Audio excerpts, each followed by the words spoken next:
મિત્રો યુનિટ 3ના પહેલા લેક્ચરમાં આપણે રીડિંગ અને એના સંદર્ભમાં થોડી ઘણી ચર્ચા કરી ચૂક્યા છે. Mohan and his Veena.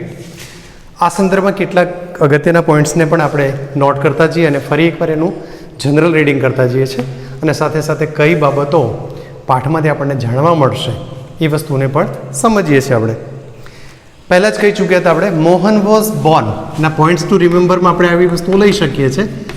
Points two remember કઈ કઈ બાબતો આપણે યાદ રાખવાની જરૂર છે. તો એક તો પહેલો મુદ્દો છે Mohan was Born in a family of musician. Born in a family of musician. આ એક પોઈન્ટ્સ આપણા માટે અગત્યનો છે કે એનો જન્મ સંગીતકાર કુટુંબમાં થયેલો છે. Music was in his blood.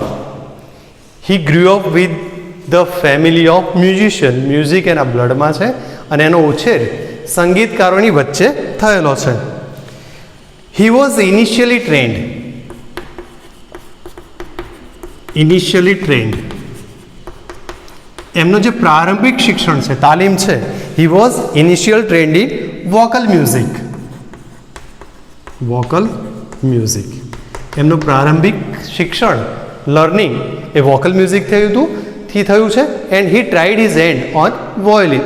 એણે પોતાનો હાથ વોયલિન ઉપર અજમાવ્યો, અર્થાત એણે વોયલિન વગાડવાની શરૂઆત કરી હતી.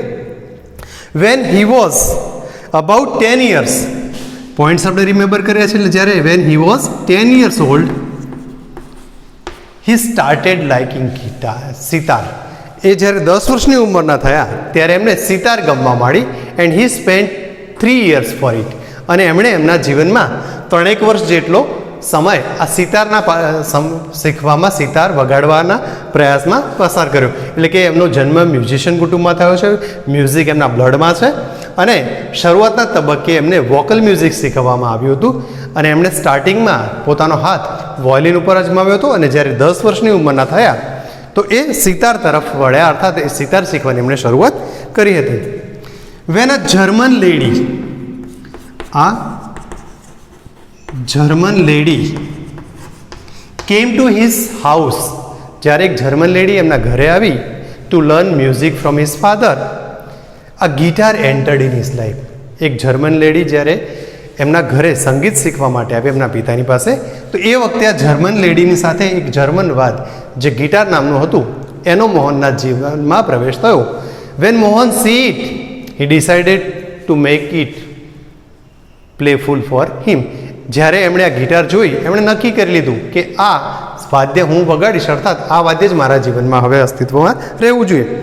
હી began to make experiments with the beautiful instrument. અને એમણે આ ઇન્સ્ટ્રુમેન્ટની સાથે પ્રયોગો શરૂ કર્યા, એના અંદર વર્કિંગ શરૂ કર્યું. No other instrument now in my life. એ પોતે આ વાક્ય બોલે છે. અગાઉ આપણે ચર્ચામાં કહી ચૂક્યા છે પહેલાં બીજા પાઠ વખતે પણ કે કયું વાક્ય કોના દ્વારા બોલાય છે એ પણ આપણા પરીક્ષામાં પૂછાતું હોય છે.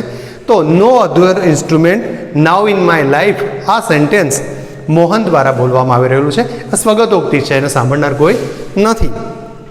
I want to play guitar only. મારે માત્ર ગિટાર વગાડવી છે. આમ આ મોહનનો એક પોઈન્ટ્સ આવ્યો કે એના જીવનમાં ગિટારનો પ્રવેશ કેવી રીતે થયો. તો આ German lady came to his house, એક જર્મન સ્ત્રી એના ઘરે આવી એન્ડ વિથ ધેટ આ ગિટાર કેમ ઇન ટુ હિઝ લાઈફ. અને એ વખતે આ ગિટારનો એમના જીવનમાં પ્રવેશ થયો હતો. મોહન ગિટારથી એટલા બધા ઇમ્પ્રેસ થયા કે એમણે ડિસાઇડ કરી લીધું કે મારે આ ગિટાર જ વગાડવી છે. ગિટાર, હોલ ડે ગિટાર, આખો દિવસ આ ગિટાર વગાડવાનું જ્યારે વાત કરવામાં આવી, વગાડવાની શરૂઆત એમના ઘરમાં થઈ તો ઘરમાંથી કેટલીક રિમાર્ક્સ પણ શરૂ થઈ. કારણ કે મોહનનું જે ફેમિલી છે એ ફેમિલીની અંદર sitar, vocal and classical instruments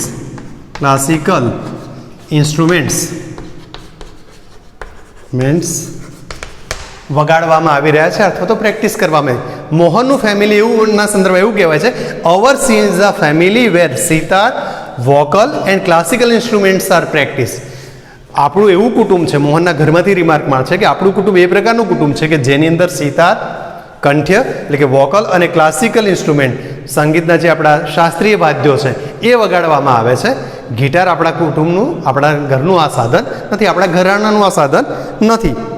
the guitar doesn't have the effect which our instruments do.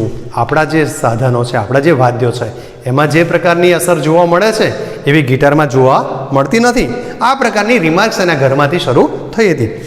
આંટીએ તો એટલા સુધી કહ્યું કે do you know your father doesn't approve your love for guitar. આંટીએ કયું વાક્ય બોલ્યા છે એ વાક્યને આપણે યાદ રાખવાનું છે. આંટીએ એને કીધું હતું કે શું તું જાણે છે કે તારા પપ્પા તારો ગિટાર તરફનો પ્રેમ સ્વીકારશે નહીં?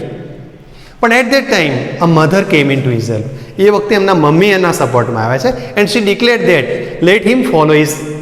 મધરે ડિક્લેરેશન કર્યું છે લેટ હિમ ફોલો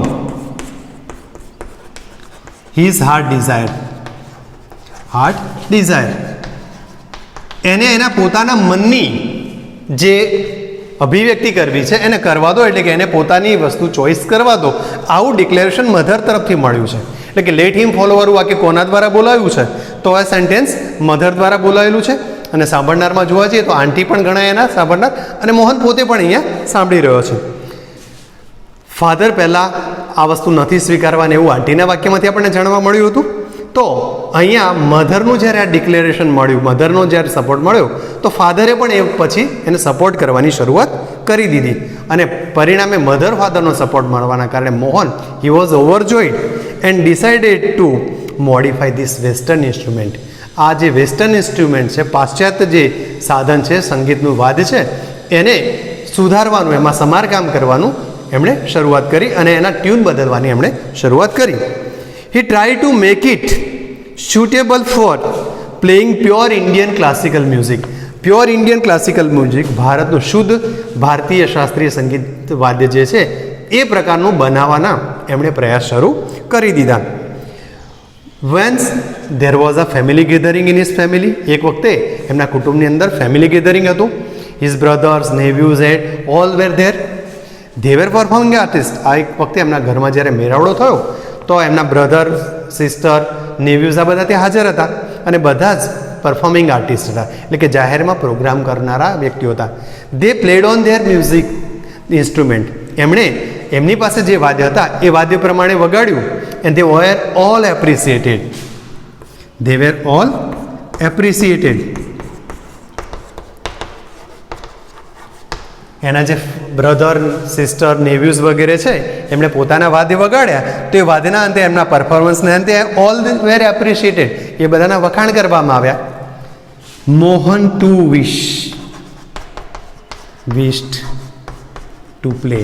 એટલે આ બધાના વખાણ જોઈ અને મોહનને પણ વિશ થઈ, ઈચ્છા થઈ. એણે પણ પોતાની મતલબ ઈચ્છા વ્યક્ત કરી કે મારે પણ વગાડવું છે. અને આ પરિણામે બધા વ્યક્તિઓ પછી મોહનને પણ આ વાદ્ય વગાડવા દેવામાં આવ્યું. એને ઇન્સ્પિરેશન મળી હતી એપ્રિશિએશન થકી કે જ્યારે બધાને એપ્રિશિએશન મળ્યું છે તો હું પણ કંઈક કરું, મને પણ કદાચ મળશે. આફ્ટર હિઝ પરફોર્મન્સ, પણ જેવું આ પરફોર્મન્સ પૂરું થયું એમના રિલેટિવે કંઈક કહેવાની શરૂઆત કરી દીધી. તો એક રિલેટિવે એવું કહ્યું કે you need to work very hard. તારે આ વાદ્ય વગાડવા માટે ઘણી બધી મહેનત કરવી પડશે વિથ ધીસ ન્યૂ ઇન્સ્ટ્રુમેન્ટ. બીજા એક રિલેટિવે કહ્યું if it were the sitar you would have been in competition with your brother and sister.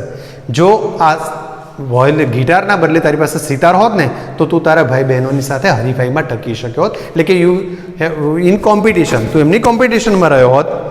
You have already spend 2 years. આ વગાડવા માટે તે 2 વર્ષ બગાડ્યા છે. But still this instrument needs more. પણ હજુ પણ આ વાદ્ય તારો વધારે સમય માગી રહ્યું છે. ત્રીજા એક રિલેટિવ છે, એમણે પણ કંઈ કોમેન્ટ કરતાં કહ્યું the sitar sound is like a flowing stream. સિતારનો જે સાઉન્ડ છે, અવાજ છે, ધ્વનિ છે, એ તો વહેતા ઝરણા જેવો છે. Your instrument doesn't have this type of sound. તારા વાદ્યની અંદર આ પ્રકારનો અવાજ, રવ જોવા મળતો નથી. તો અનધર એક ચોથા જે એક રિલેટિવ છે એમણે પણ કંઈક કહ્યું છે your brother plays the violin, his sur and taal are so beautiful. તારા ભાઈઓએ વોયોલિન વગાડ્યું તો એના સૂર અને તાલ ખૂબ જ સુંદર છે. What are you doing with this instrument. તું શું કરી રહ્યો છે આ વસ્તુ? અર્થાત તારું આ વાદ્ય વગાડવાનું જે મોહ છે, જે કંઈ કાર્ય છે એ ઇટ્સ નોટ પ્રોપર, એ યોગ્ય જણાતું નથી. તો આ પ્રકારે રિલેટિવ્સ દ્વારા એને કોમેન્ટ્સ મળી છે. સ્વાભાવિક છે, all these comments are negative. આ જે કંઈ કોમેન્ટ્સ છે એ બધી જ નકારાત્મક હતી. Mohan was depressed, he cried the whole night. Mohan depress થયો, હતાશ થયો અને આખી રાત રડ્યો. But finally decided to make this instrument his face.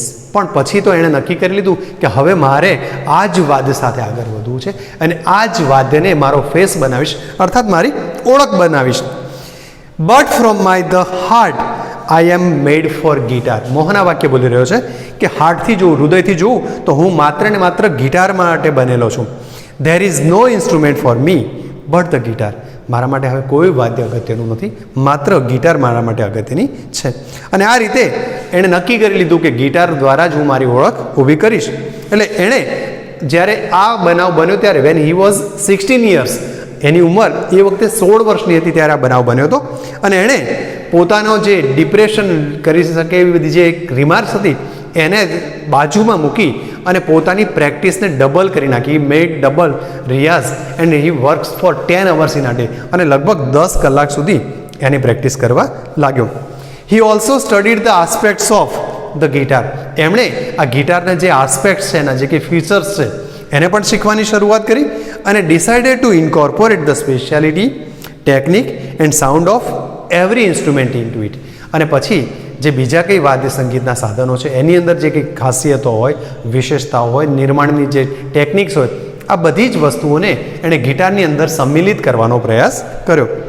He wanted to make something which gave the sound and tune of western guitar but could be played in Indian veena. એમણે એવો પ્રયાસ કર્યો કે એનો સાઉન્ડ અને જે ટ્યુન છે એ ભલે વેસ્ટર્ન લાગે પણ એને ઇન્ડિયન વાદ્યની જેમ, ભારતીય વાદ્ય હોય એ પ્રમાણે વગાડી શકાય એવો પ્રયાસ એના દ્વારા કરવામાં આવ્યો હતો.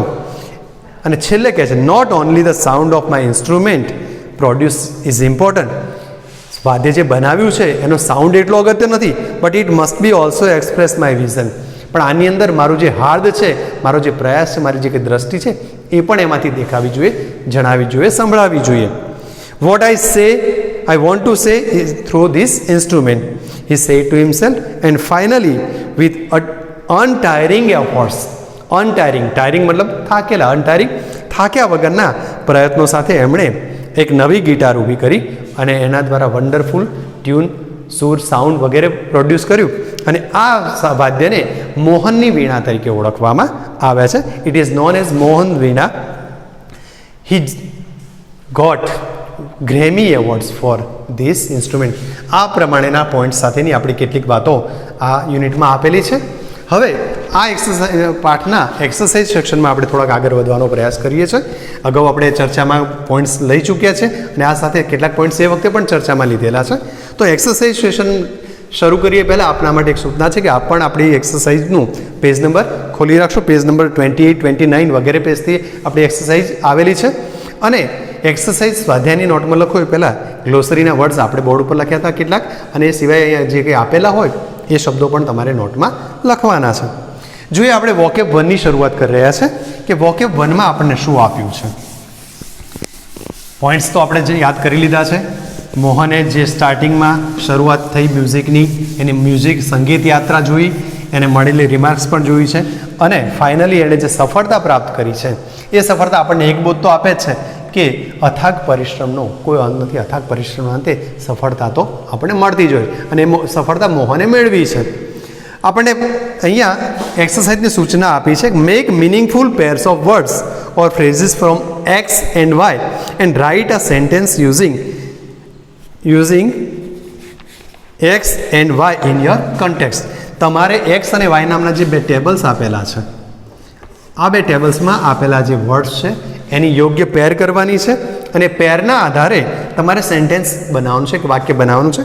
એક સેન્ટેન્સ આપણને એક્ઝામ્પલ તરીકે આપેલું છે. પહેલો શબ્દ હતો ટ્રાઈડ હાર્ડ, અને સાથે શબ્દ જોડ્યો છે hand with at the violin. તો આખું વાક્ય બનાવીને આપ્યું હતું, I tried my hand at the violin. અહીં આઈના બદલે આપણે મોહન શબ્દનો ઉપયોગ કરીએ તો આવું પણ વાક્ય બની શકે, Mohan tried his hand at the violin. બાકી જે શબ્દો આપેલા છે એ શબ્દોને આપણે જોવા જઈએ તો પ્લેડ અથવા તો પ્રેક્ટિસ શબ્દ આપણને આપેલો છે. પ્લેડ, પ્રેક્ટિસ્ડ. બીજો શબ્દ આપ્યો છે ગેધરિંગ ઓફ. પછીનો શબ્દ છે ટર્નિંગ પોઈન્ટ,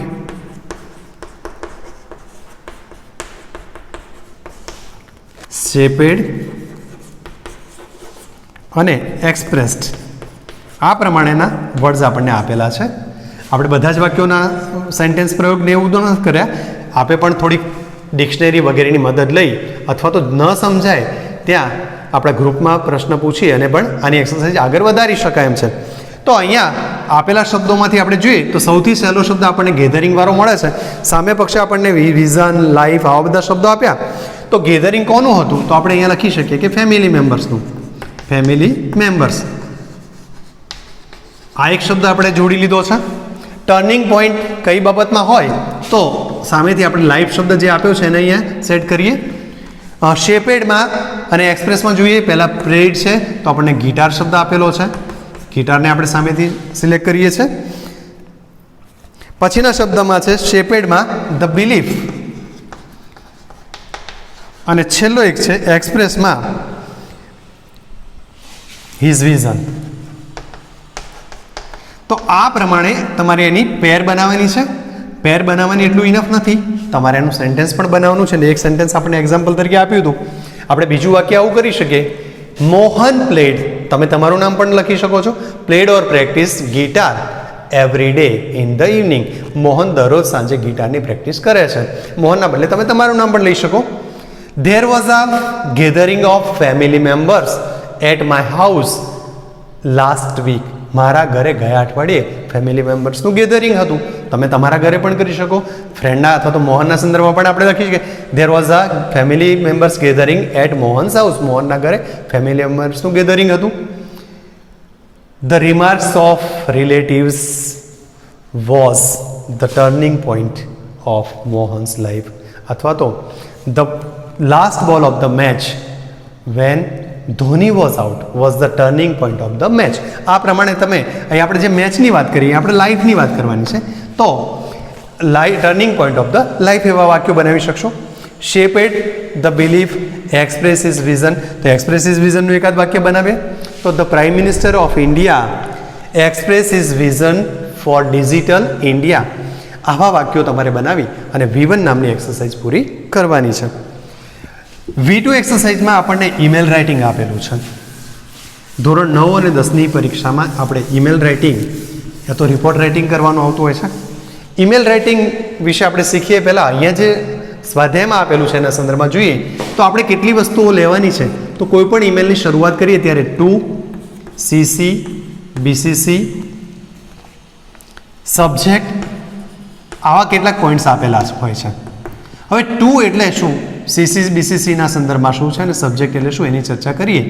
તો જ્યારે કોઈ પણ વ્યક્તિને કોઈ પણ સંદર્ભમાં પત્ર જૂના જમાનામાં અને ઇવન અત્યારે પણ આપણે કેટલીક વાર પત્રો લખીએ છીએ પણ આપણે લખેલા પત્રો આપણે પોસ્ટમાં મોકલતા, એને પરબીડિયા કે કવરની અંદર મૂકીને મોકલતા.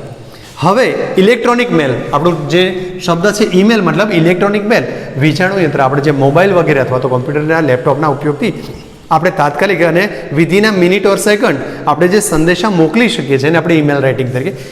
મેલ શબ્દ થાય ટપાલ, એટલે ઇલેક્ટ્રોનિક મેલ એટલે કે એક પ્રકારનો પત્ર જ છે. મોકલવાની પદ્ધતિ બદલાય છે. પોસ્ટમાં જ્યારે ટપાલ મોકલતા તો સમય લાગતો, કેટલીક વાર દિવસોના દિવસ, કેટલીક વાર ટપાલ પહોંચતી પણ નહોતી. અહીંયા આપણે ઇલેક્ટ્રોનિક મેલ જે મોકલીએ છીએ એમાં જેને મોકલી રહ્યા છે એનું એડ્રેસ આપણે આ ટુમાં લખવાનું હોય છે. આપણે જે ઈમેલ અત્યારે કમ્પ્લીટ એક્સરસાઇઝમાં આપેલો છે એ AJN નામના પોઈન્ટ્સથી આપણે મોકલી રહ્યા છે. AJN 3456 આવું કંઈક ઈમેલ એડ્રેસ આપેલું છે gmail.com. તમે પણ તમારું આવું ઈમેલ એડ્રેસ ડેવલપ કરી શકો તો તમારા નામના પ્રથમ અક્ષર લઈ શકો, તમારા નામના અક્ષરોની સાથે સાથે તમારું બર્થ યર કે બર્થ ડેટ પણ લઈ શકો. @ એવો એક રિમાર્ક ઉમેરવાનો છે એની અંદર અને સાથે જીમેલ કે yahoo.com જે કંઈમાંથી આપણે ઈમેલ એકાઉન્ટ બનાવવા માગતા હોય એ તમારે અહીંયા લખવાનું થાય.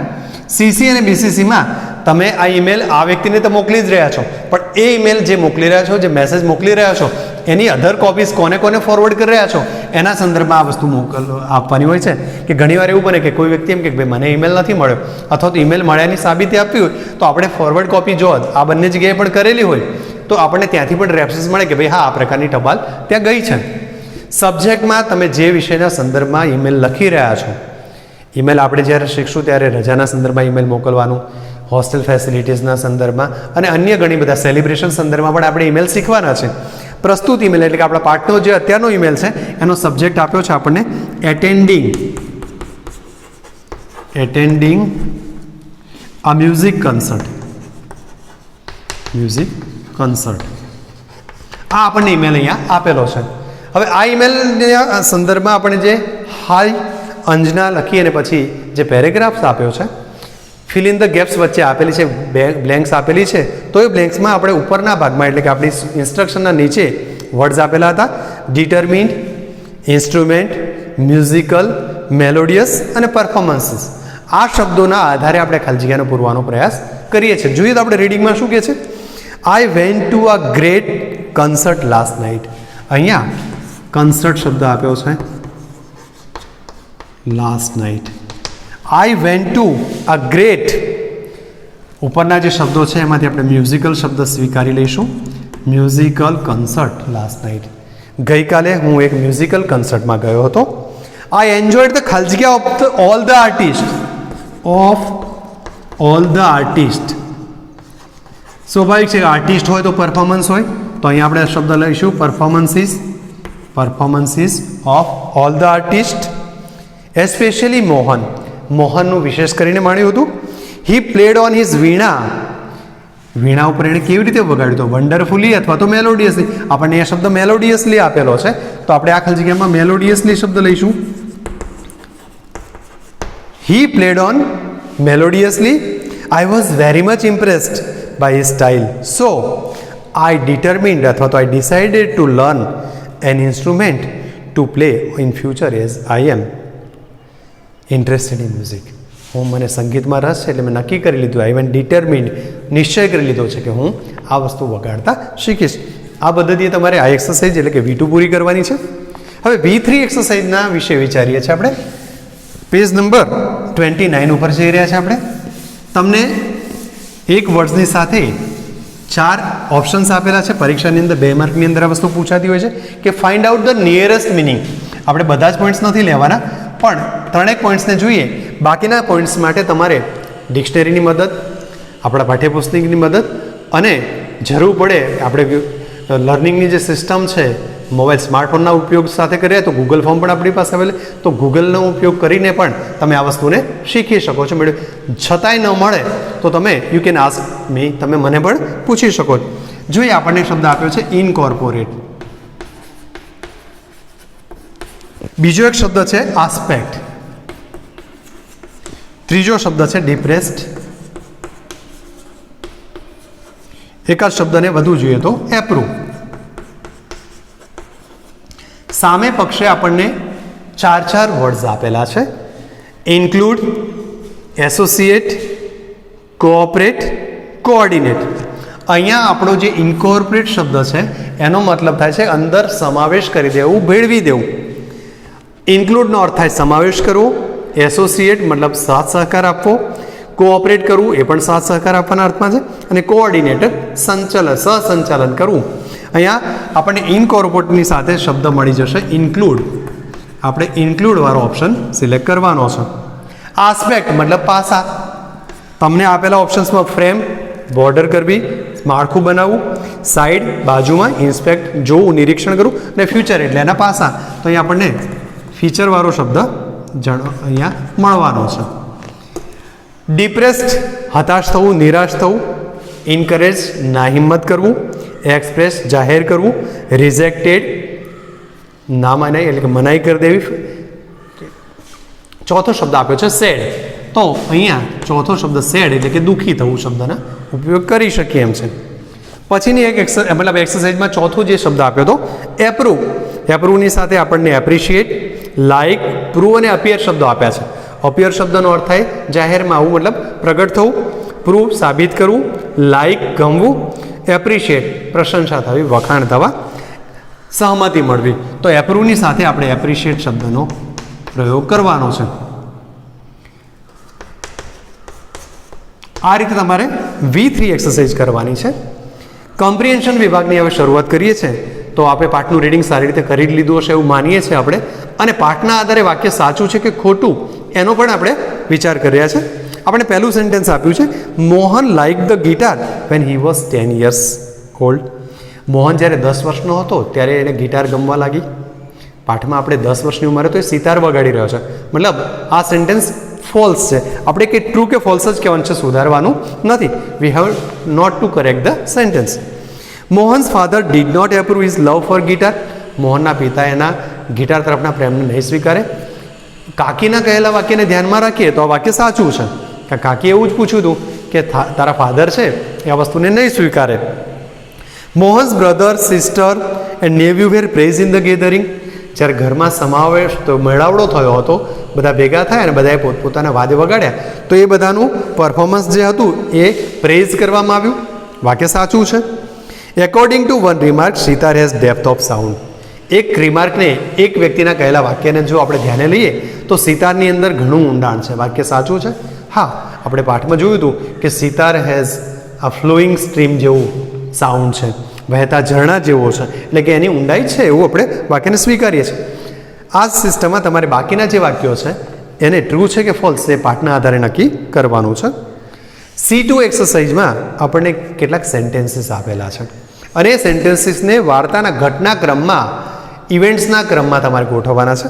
પહેલું વાક્ય આપણને આવું આપ્યું હતું, Mohan was depress and cried. Mohan હતાશ થયો ને રડવા લાગ્યો. He was attracted to guitar. એને ગિટાર તરફ આકર્ષણ થયું. He decided to work hard and make the instrument his face. એણે નક્કી કરી લીધું કે હવે ગિટાર જ મારો જાણીતો ચહેરો, અર્થાત ગિટાર થકી જ હું જાણીતો બનીશ. He was not appreciated well in family concert. ઘરનું જે ફેમિલી કન્સર્ટ હતું, સંગીત સભા હતી, એમાં એના વખાણ ન થયા. Mohan got a Grammy awards.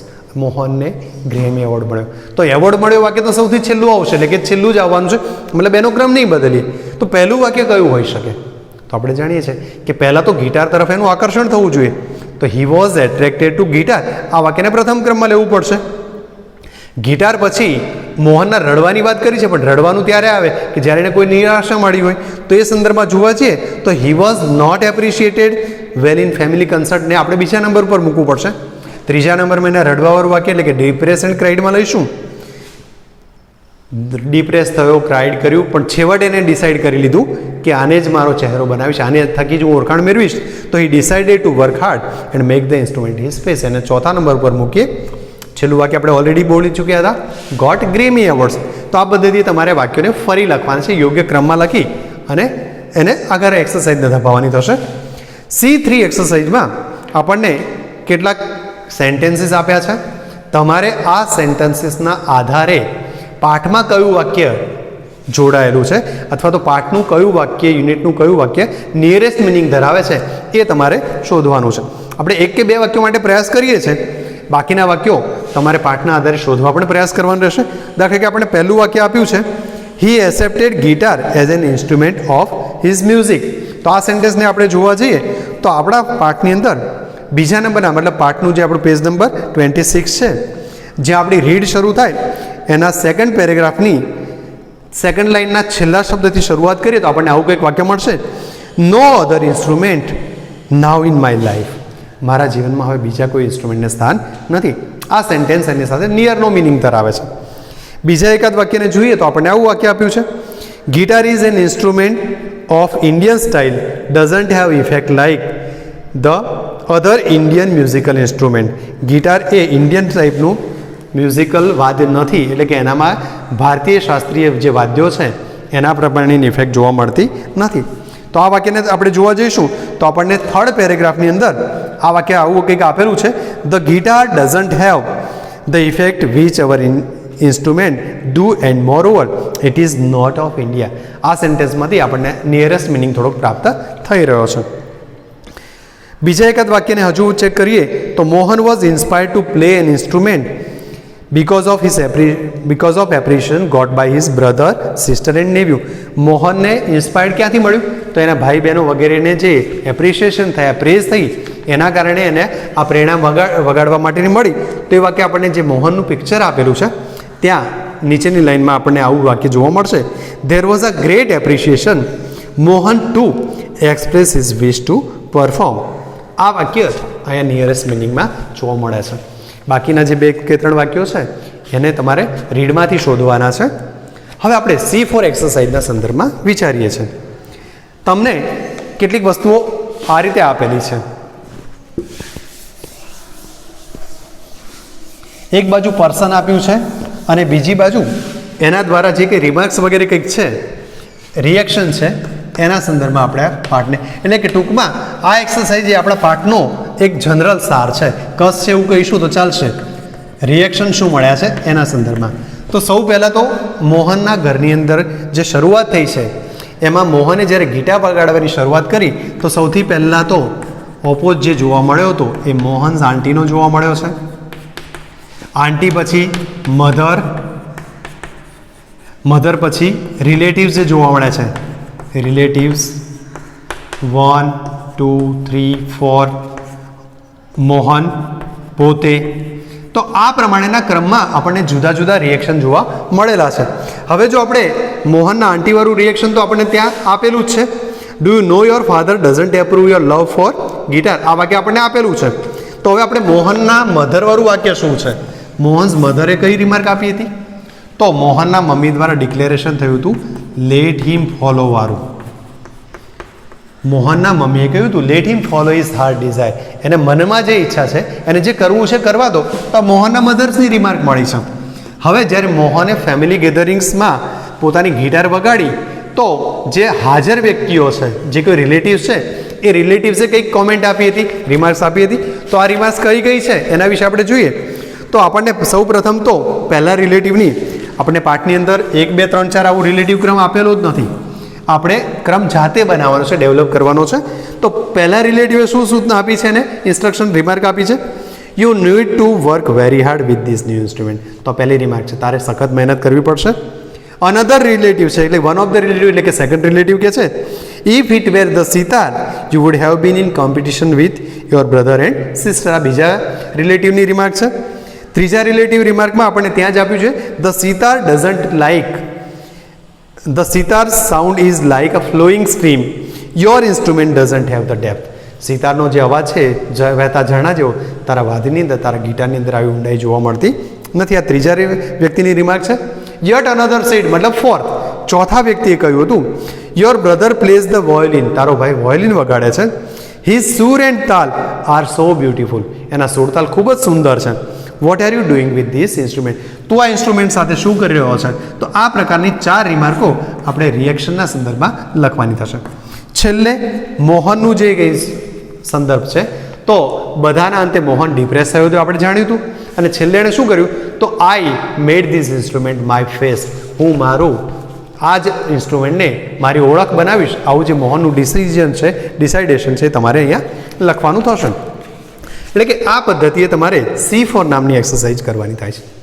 પાઠની અંદર C5 એક્સરસાઇઝમાં તમને જે કેટલાક પ્રશ્નો પૂછ્યા છે જે આપણે અગાઉ ચર્ચામાં લઈ લીધેલા છે, છતાં આપણે ઝડપથી જોવા જઈએ તો what did Mohan learn in the early age. Mohan early એજમાં શું શીખતો હતો? તો આપણે વાત કરી હતી કે વોકલ મ્યુઝિક શીખે છે, એની સાથે વોયોલિન શીખી રહ્યા છે, સિતાર વગેરે એના અર્લી એજમાં શીખી રહ્યા છે. What was practice in Mohan's family. મોહનના કુટુંબની અંદર કઈ વસ્તુ પ્રેક્ટિસ કરવામાં આવતી હતી? તો અગાઉ પણ આપણે કહી ચૂક્યા છે, ફરી એકવાર એ જવાબને જોઈએ તો મોહનના ઘરમાં કંઈક આવું કહેવામાં આવ્યું હતું કે sitar, vocals and classical violins are practice in Mohan's family.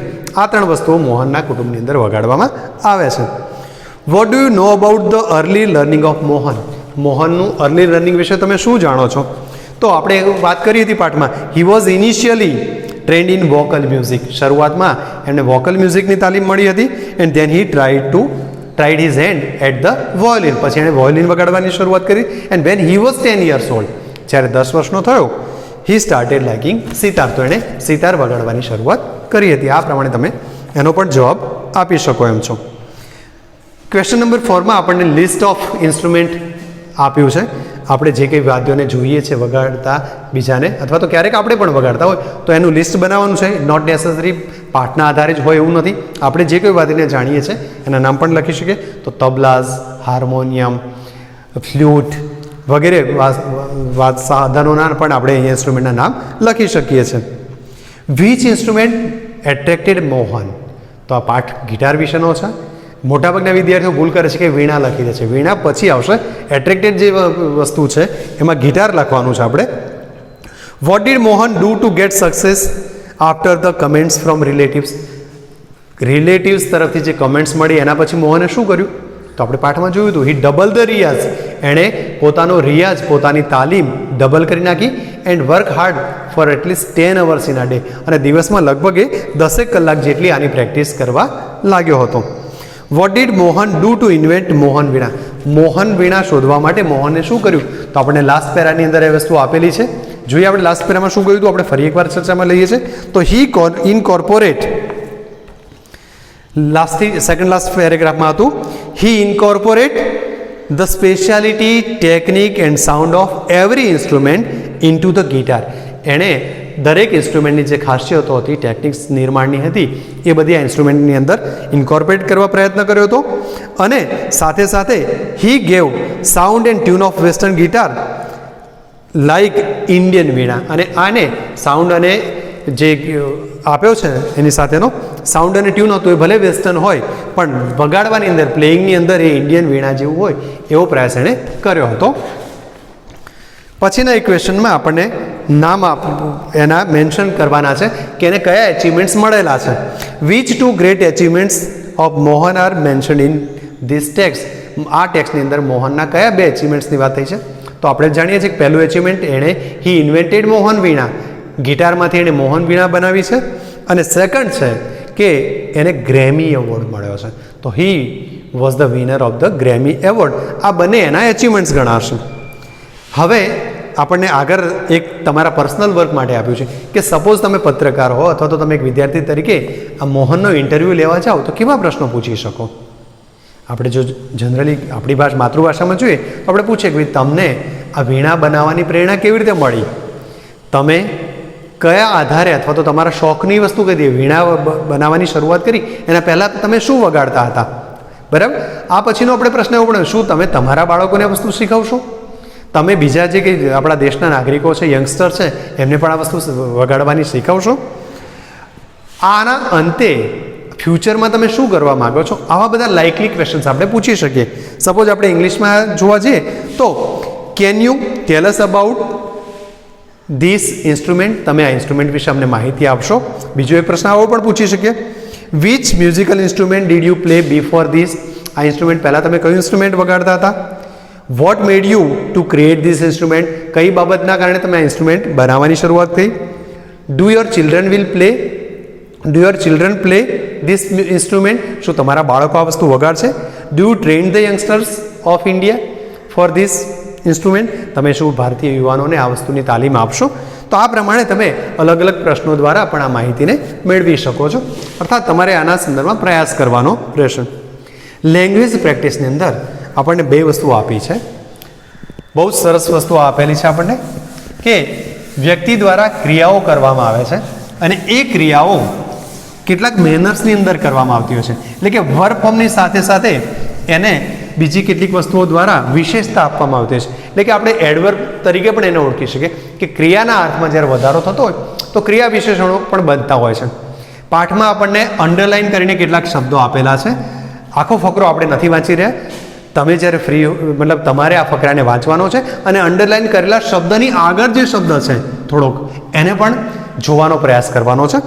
આપણે અંડરલાઇન કરેલા શબ્દોને જોવા જઈએ છીએ અને સાથે સાથે L2 વાળી જે એક્સરસાઇઝ આપી છે આપણને, L2A નામની જે એક્સરસાઇઝ આપી છે એમાં તમને આવું કંઈક આપ્યું છે, એક્શન અને મેનર. તમારે એક્શન અને મેનરને જોવાનો પ્રયાસ કરવાનો છે, એટલે કે સમજવાનો પ્રયાસ કરવાનો છે. આપણને પહેલામાં એક્શન મેનરમાં આપણને ફર્સ્ટ લાઇનમાં એક શબ્દ આપ્યો હતો ઈગરલી. આપણને અહીંયા મેનરમાં ઈગરલી આપેલો છે અને એની જે એક્શન હતી તો સ્ટેન્ડિંગ શબ્દ પસંદ કર્યો. આ વસ્તુ આપણને ઓલરેડી આપેલી છે. હવે આપણે બીજી એક્શન અને એની સાથેની મેનરને જોવાનો પ્રયાસ કરવાનો છે. તો સેકન્ડ લાઇનની અંદર આપણને સ્વિફ્ટલી શબ્દ આપેલો છે. અંડરલાઇન કરેલો વર્ડ સ્વિફ્ટલી છે તો એની આગળની જે એક્શન છે એને આપણે રનિંગ તરીકે લઈશું. આ એની એક્શન છે. એના પછીની લાઈનમાં આપણે જોવા જઈએ તો એન્ઝિયસલી શબ્દ આપેલો છે આપણને. એન્ઝિયસલી શબ્દની આગળ જો એક્શન જોવા જઈએ તો આપણને રેન બેક શબ્દ આપેલો છે. એટલે કે દોડીને પાછા જવાની જે ક્રિયા છે એનું અહીંયા મોડિફિકેશન થયું એટલે એન્ઝિયસલી શબ્દ આપણને આપ્યો છે. આ પદ્ધતિએ બાકીના જે આપણને કોલમ્સ આપેલા છે તમે જો એક એક વાક્યને એક એક લાઈન જોતા જશો તો આ વસ્તુ તમને ત્યાં મળતી. દાખલા તરીકે એના પછીના વાક્યમાં આપણને જેન્ટલી શબ્દને જે અંડરલાઈન આપી છે. જો એ શબ્દની આગળના રહેલા ગર્લ શબ્દને પહેલાંનો શબ્દ એટલે કે વર્બ ફોર્મને જોવા જઈએ નાઉનને છોડીને તો આપણે કિસ્ડ શબ્દ આપ્યો છે. તો અહીંયા તમે કિસ્ડ શબ્દનો ઉપયોગ કરી શકો અને અહીંયા એની મેનર્સ છે એમાં જેન્ટલી શબ્દનો ઉપયોગ આપણે કરી શકીએ એમ છે. સાથે એના પછીના શબ્દોમાં જોવા જઈએ તો આપણને કેરફુલી શબ્દ આપેલો છે તો એની સાથેનું વર્બ ફોર્મ જોવા જઈએ તો લિફ્ટેડ આપેલું છે. આમ તમે L1ની અંદર આપેલી જે ટેક્સ્ટ છે પેરેગ્રાફ છે પેસેજ છે એને રીડિંગ કરી અને આના આધારે L2A1 નામની એક્સરસાઇઝ કરી શકો છો. હવે બી એક્સરસાઇઝમાં શું કરવાનું છે એના વિશે આપણે ઝડપથી જોવાનો થોડો પ્રયાસ કરી રહ્યા છે.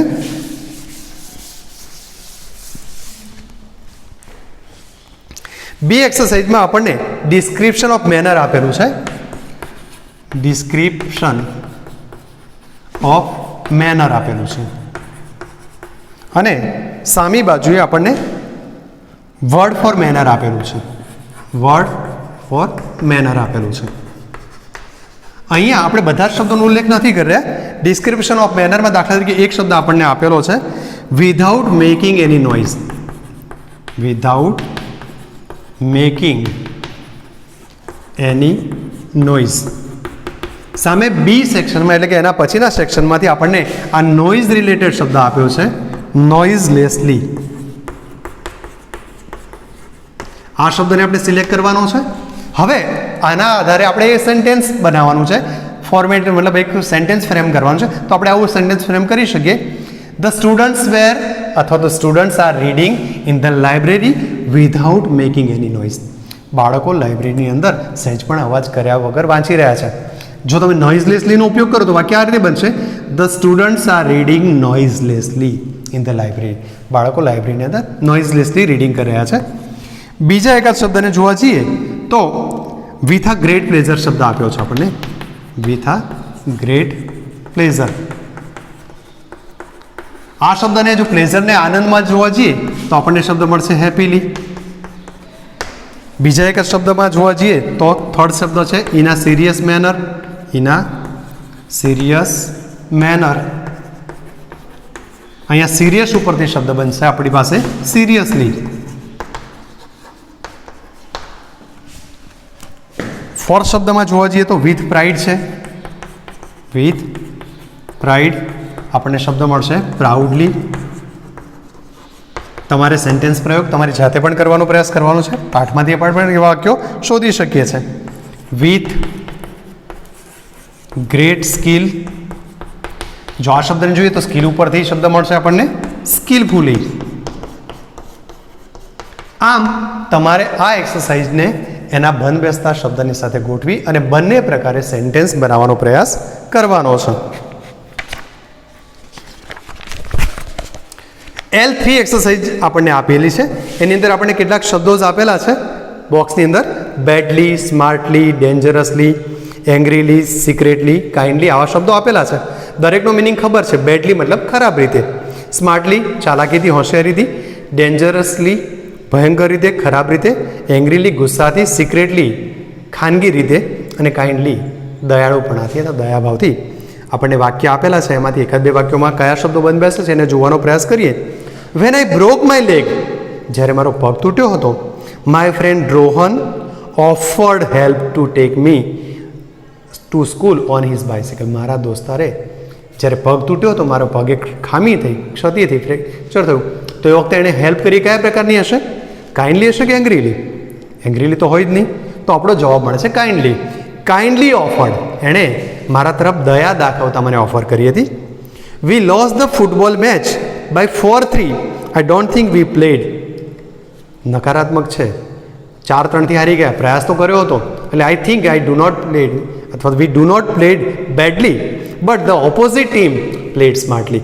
અમે ખરાબ રમ્યા હતા એવું નથી, પણ અમારા કરતાં એ લોકો સ્માર્ટલી વધારે સારું રમ્યા હતા. You are late said Sneha angrily. ગુસ્સાથી સ્નેહાએ કહ્યું કે તમે લેટ છો. I am sure the plan of bank robbery. Bank લૂંટવાનો જે પ્લાન છે એ કેવી રીતે થયો હશે? તો was made secretly by the thief.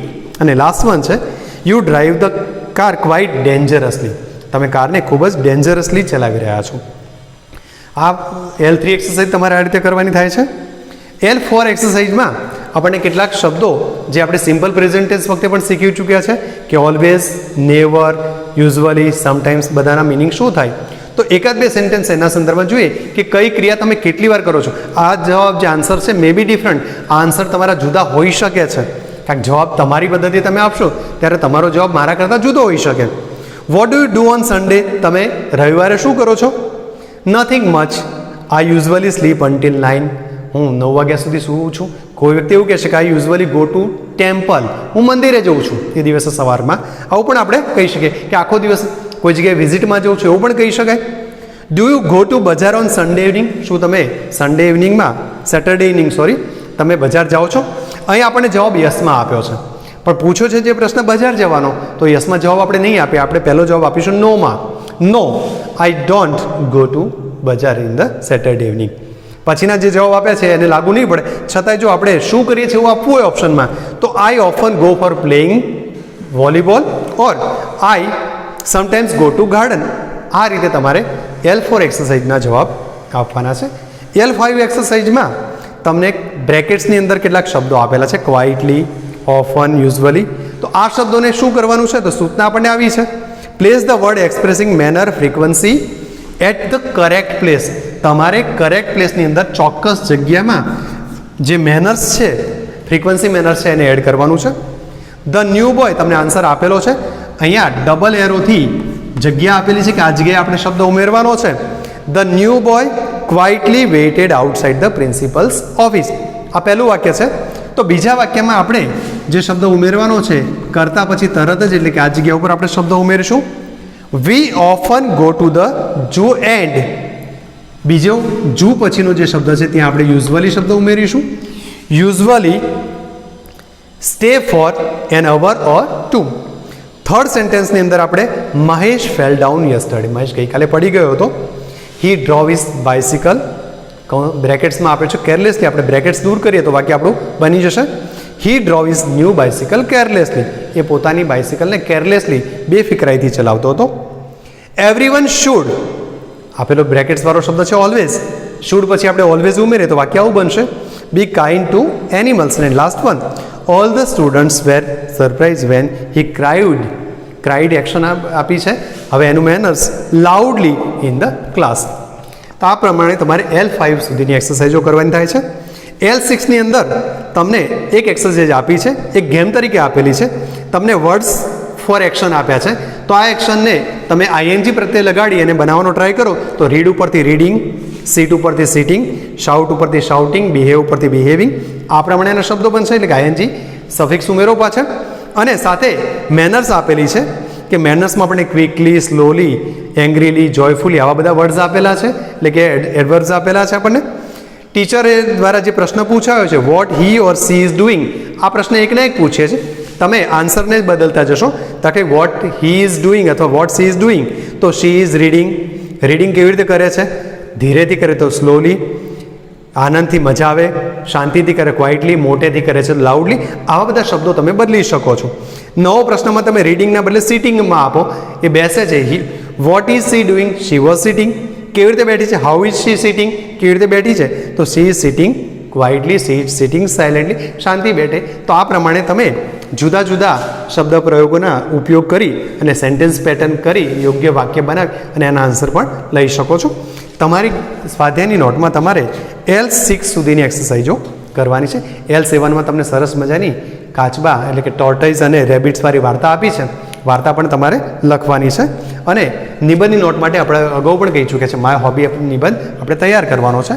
આ સાથે આપણો આ પાઠનો યુનિટનું કાર્ય સંપૂર્ણ થાય છે. અર્થાત આ સંદર્ભમાં આપને કોઈ તકલીફ હોય તો પૂછી લેશું. અસ્તુ, થેન્ક યુ.